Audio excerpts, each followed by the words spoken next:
Isabelle Kocher, la seule femme à diriger une entreprise du CAC 40, est débarquée. Le conseil d'administration n'a pas renouvelé son mandat. Dès le début, insidieusement, a pesé sur Isabelle Kocher le soupçon qu'elle n'avait pas vraiment les épaules pour le job.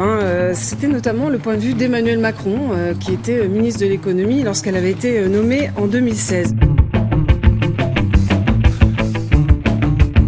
Salut, c'est Thomas Rozek.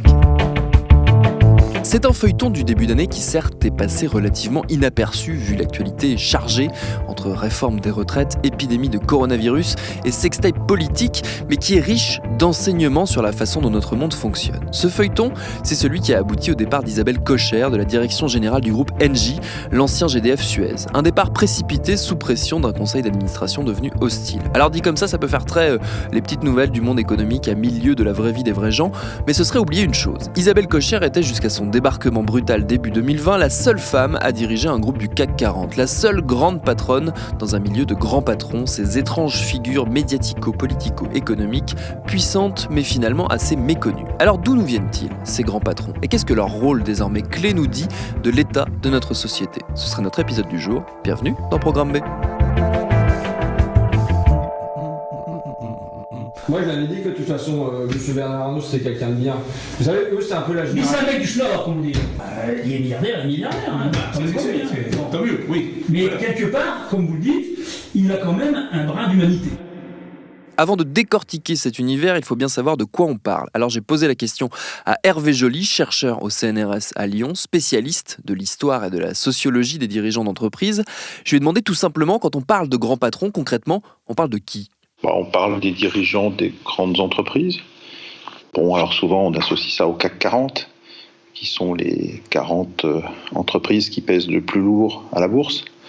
Ce ne sont pas forcément toutes les plus grandes entreprises, parce qu'il peut y avoir des entreprises qui, pour des raisons diverses, notamment parce qu'elles sont sous contrôle familial ou contrôle de sociétés étrangères, qui ne pèsent pas très lourd à la bourse ou ne sont même carrément pas à la bourse. Par exemple, une grande entreprise comme Auchan n'est pas cotée en bourse, elle appartient entièrement à la famille Muliez et apparentée.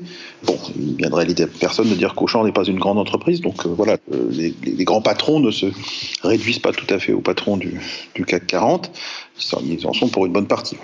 C'est devenu une figure médiatique assez récurrente, comme on parle des hommes politiques, comme on parle des grands chercheurs, des grands scientifiques. Le grand patron, c'est devenu une espèce de figure. Mais est-ce qu'il existe réellement un profil type du grand patron ?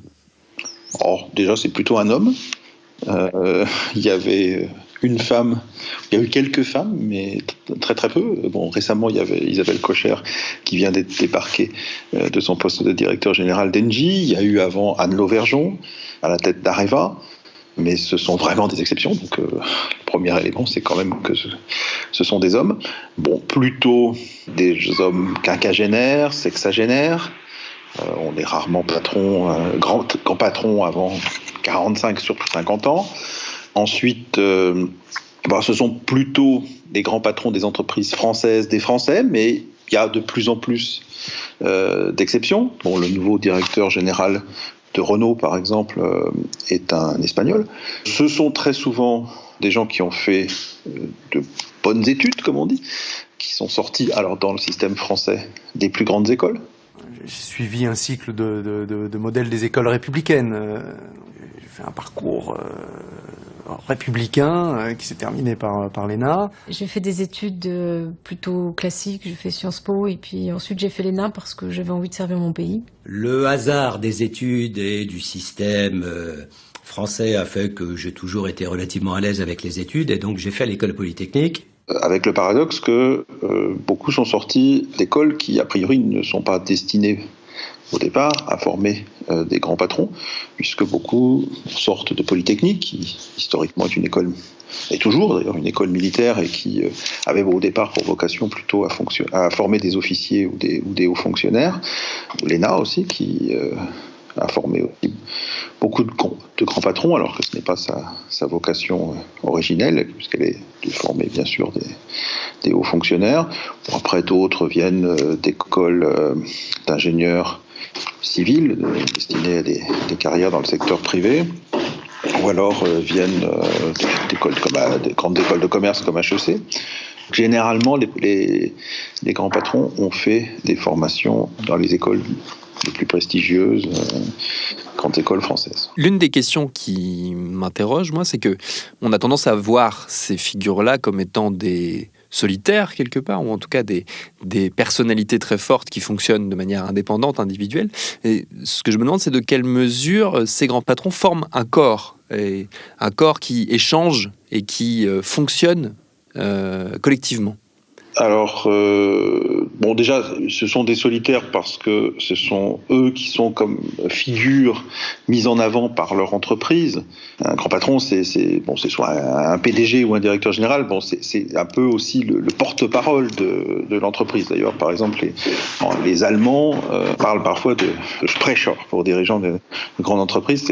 La traduction est porte-parole.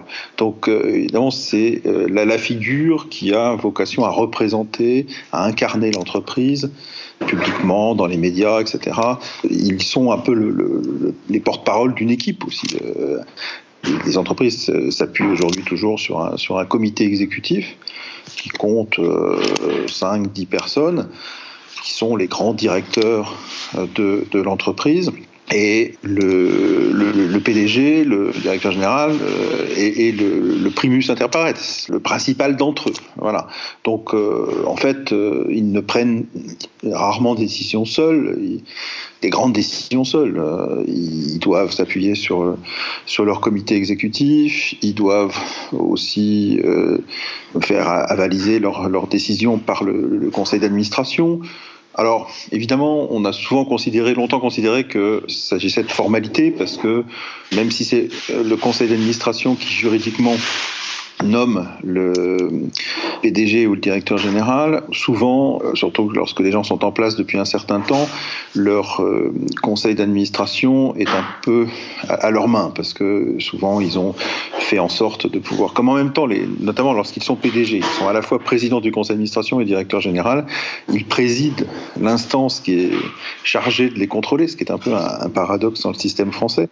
Et donc souvent ils ont eu tendance à pouvoir influencer sur la composition de ce conseil d'administration et faire en sorte qu'il soit surtout composé de proches, de personnes qui leur sont loyales, et donc d'autant plus facile de s'en arranger. C'est encore plus vrai pour le comité exécutif, où très souvent, lorsqu'une entreprise change de grand patron, elle change aussi il y a beaucoup de changements dans le comité exécutif. Généralement, quand un patron est en place depuis quelques années, il renouvelle son comité exécutif. Donc c'est vrai qu'il est entouré souvent d'équipes qu'il a choisi et qui vont donc pas forcément aller contre lui. Mais quand même, il ne peut pas prendre des décisions tout seul, et même si il a des gens qui sont des proches, ses proches peuvent quand même parfois éventuellement lui dire qu'ils sont pas d'accord, ou essayer de peser dans un sens différent, etc. Donc ils sont pas totalement isolés. Après, en tant que grand patron, il existe un certain nombre de clubs auxquels appartiennent les grands patrons. Alors, on pense bien sûr au MEDEF, mais le MEDEF est une organisation très vaste qui représente l'ensemble des chefs d'entreprise de toutes sortes, de toute taille, de toute branche, etc. Donc, le MEDEF ne représente pas spécialement les grands patrons. D'ailleurs, les dirigeants du MEDEF ne sont pas forcément eux-mêmes des grands patrons à l'origine. En revanche, il existe une autre organisation plus étroite qui est l'AFEP, l'Association française des entreprises privées, et qui est, elle, un club beaucoup plus fermé, qui rassemble exclusivement les dirigeants de grandes entreprises. Et la FEP est une organisation influente, on pourrait dire un lobby, qui est souvent entendu des gouvernements, etc. Donc là, effectivement, c'est une organisation où les grands patrons ont l'occasion de se rencontrer, de travailler ensemble.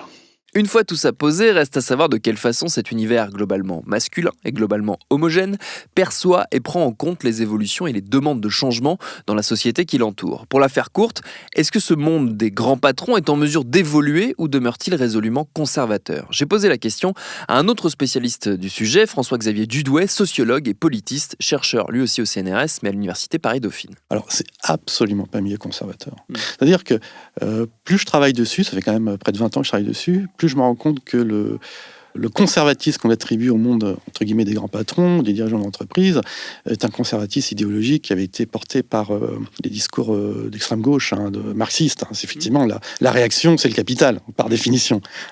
Donc, mais lorsqu'on les étudie de près, au contraire, ce sont des gens qui sont très attentifs, en tout cas, à la mode et à l'idéologie dominante. C'est-à-dire qu'aujourd'hui, les entreprises ont du mal à se transformer, mais leurs dirigeants sont les premiers à épouser la cause de la parité, en tous les cas dans le discours, sont les premiers à épouser des causes écologiques à titre personnel. Ils ont du mal à faire autre chose que, effectivement, orienter toutes les ressources de l'entreprise vers la rentabilité et vers le dividende à l'actionnaire. Ça, c'est vrai. Mais à titre personnel, ils sont souvent convaincus des pensées humanistes qui dominent.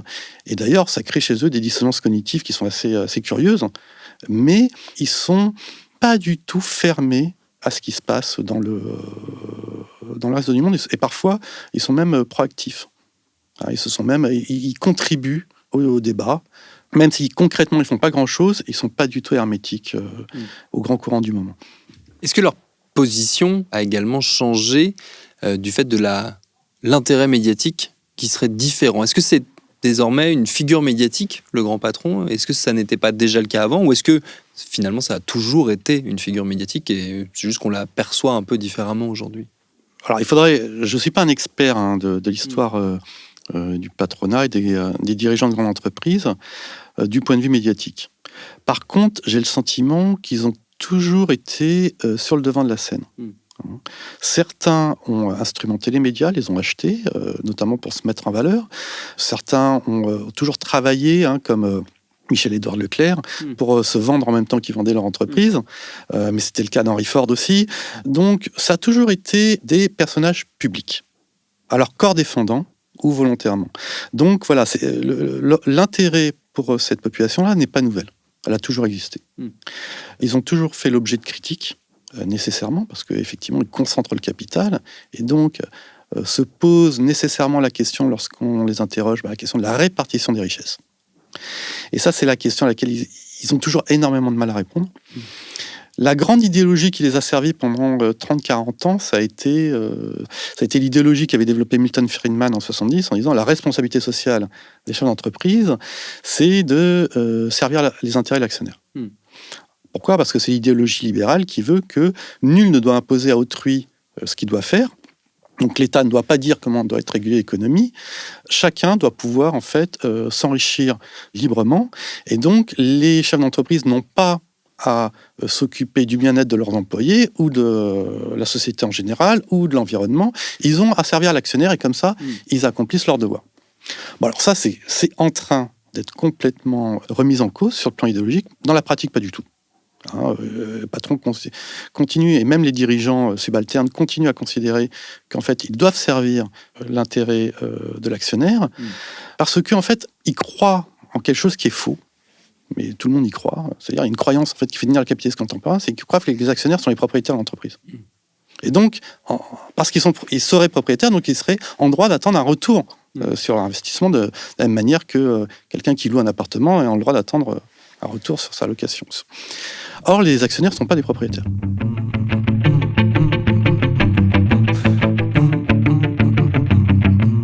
Les actionnaires sont des ayants droit. C'est-à-dire qu'une action n'est pas un titre de propriété.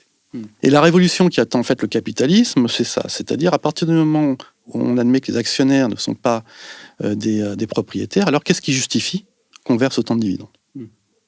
Donc c'est ça en fait l'enjeu pour aujourd'hui. Mais jusqu'à présent, les dirigeants se sont appuyés sur cette idéologie qui était que l'actionnaire était le propriétaire, qu'on devait lui verser le maximum de dividendes possible, d'autant plus que depuis les années 70-80, on associe les dirigeants à la rentabilité financière des entreprises, avec des stock options ou avec des bonus gagés en fait sur les résultats financiers. Et donc, c'est ce qui fait tenir en fait le système tel qu'on le connaît, malgré la crise de 2008. Est-ce que l'une des raisons qui fait que le système tient, c'est aussi que le centre du pouvoir s'est déplacé du pouvoir politique vers le pouvoir économique et qu'on associe également la puissance d'un État à la puissance de ses entreprises, vu que l'État est pauvre désormais, le régalien n'a plus beaucoup de fonds dans ses caisses. Est-ce que ça ne les a pas un peu aidés à consolider leur assise sur les sociétés, sur la société, de manière générale? Alors, ce que vous dites, c'est vrai pour la France, mais c'est pas vrai pour la Chine, et c'est pas vrai pour les États-Unis.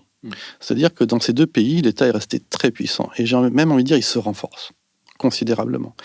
Dans ces deux pays, effectivement, il demeure une alliance historique qu'on avait autrefois en France, alors sous des formes différentes, qui sont radicalement différentes, mais une alliance historique entre l'État et le capitalisme, les grandes entreprises, qu'elles soient complètement privatisées comme aux États-Unis ou qu'elles soient encore sous contrôle plus ou moins direct de l'État comme en Chine. Et c'est ça, effectivement, c'est ce que disait Brodel, le capitalisme c'est l'État, c'est-à-dire la grande force du capitalisme, c'est quand effectivement il y a union finalement de l'entreprise commerciale ou de la grande industrie avec l'État. Et c'est ce qu'on a perdu en Europe. C'est ce qu'on a complètement perdu en Europe, aussi bien au Royaume-Uni qu'en France, qu'en Allemagne. Donc c'est pour ça que je ne ferai pas la même analyse au global. C'est-à-dire que la séparation du pouvoir économique et du pouvoir politique, ça a été enclenché en Europe à partir des années 80. C'est-à-dire que les privatisations, en fait, elles ont eu pour effet concret d'affaiblir l'État. Les grandes entreprises se sont finalement un peu renforcées pendant quelques temps, mais pas tant que ça. Et aujourd'hui, ce qu'on voit, c'est que vous êtes de plus en plus de grandes entreprises européennes qui perdent des parts dans la compétition mondiale. Pourquoi ? Parce qu'elles sont plus backées, si j'utilise un terme anglo-saxon, c'est-à-dire elles sont plus adossées à un État puissant. Et on le voit aujourd'hui dans la compétition économique internationale, si vous n'êtes pas appuyé par un État puissant, eh bien votre entreprise est menacée. C'est ce qui est arrivé à Alstom, qui a été contrainte de vendre son activité énergétique. C'est ce qui est arrivé avec BNP Paribas, qui a eu une amende record. Alors bien sûr, il avait fait des malversations, mais l'État français n'a jamais essayé de défendre sa banque. Sa banque, vous voyez, le lapsus que je fais. Résultat des courses, aujourd'hui, BNP Paribas n'ose plus rien faire. Ils vendent leurs actifs partout dans le monde. C'est-à-dire que l'idée que la puissance économique des grandes entreprises est associée à la puissance politique des États, eh bien, ça s'est effondré avec les privatisations. Et la courroie de transmission qui existait notamment à travers la circulation des grands corps, depuis l'État vers l'entreprise, a été rompue. C'est-à-dire qu'effectivement, les hauts fonctionnaires, les grands corps continuent à circuler, mais ils n'ont plus le sentiment de servir l'État, ils n'ont plus envie. C'est-à-dire qu'il n'y a même plus cette logique de continuité que certains portaient un peu comme un ethos, ils ne le portent plus. Il y avait un grand patron qui me disait, que j'avais interviewé il y a plus d'une dizaine d'années, le dirigeant moderne, il oublie son passeport. Alors c'est pas vrai pour tous, mais en Europe, surtout les Européens, ont tendance à oublier, entre guillemets, leur nationalité parce qu'ils jouent une carrière dans laquelle leur nationalité peut être un frein.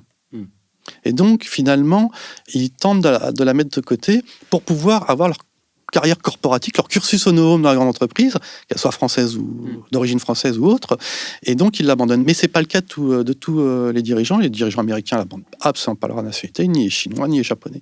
Donc là, il y a une fracture qui est en train de se faire entre les capitalismes.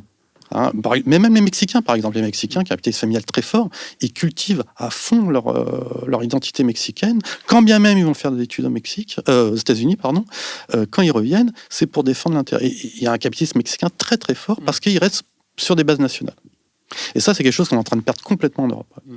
Mais est-ce que c'est une tendance qui peut s'inverser, justement, est-ce que c'est un changement de mentalité auquel il faut s'attendre?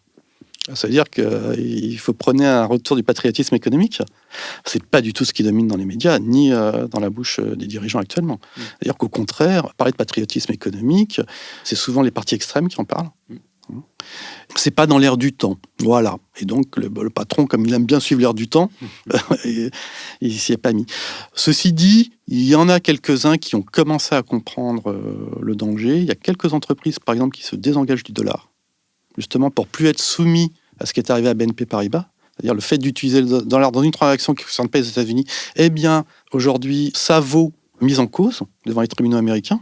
Il y a un impérialisme américain qui est en marche. En fait, l'enjeu aujourd'hui, c'est pas tellement la lutte entre la classe ouvrière et la classe capitaliste, c'est vraiment la lutte entre les Européens, les États-Unis ou la Chine. C'est-à-dire, les rapports de force aujourd'hui se jouent vraiment sur la base des grands capitalismes que sont le capitalisme américain et chinois et les petits capitalismes que sont les capitalismes européens et autres.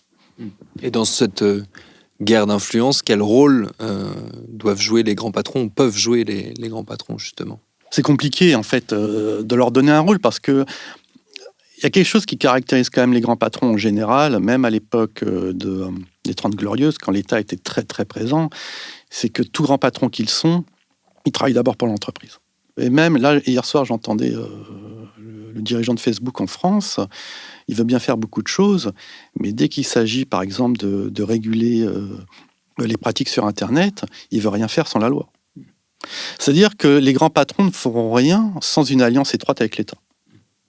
Donc, je ne pense pas qu'on puisse attendre beaucoup de secours de leur part, que ce soit pour résister à l'impérialisme américain ou chinois ou pour mieux répartir la richesse. À un moment donné, il faudra repasser par l'État qui, de toute façon, est la seule instance légitime du point de vue politique. Donc, la démocratie actionnariale n'est pas une démocratie légitime du point de vue politique, c'est une plutocratie. Et d'autant plus que la plupart, maintenant, des actionnaires majoritaires, si on met à côté les grandes familles et l'État, eh bien, le troisième actionnaire majoritaire du CAC 40, ce sont les fonds de pension américains.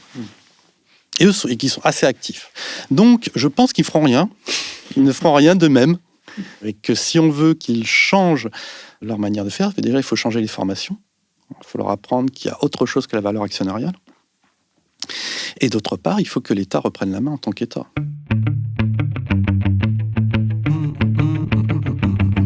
Imposer le changement, c'est à la mode en ce moment côté gouvernement, ça tombe bien, quoique pas sûr qu'on parle exactement du même genre de changement. Merci à Hervé Joly et François-Xavier Dudoué pour leurs réponses. Programme B, c'est un podcast de Binge Audio préparé par Lauren Bess, réalisé par Mathieu Thévenon. Abonnez-vous sur votre appli de podcast préféré pour ne manquer aucun de nos épisodes, Facebook et Twitter pour nous parler, et à demain pour un nouvel épisode.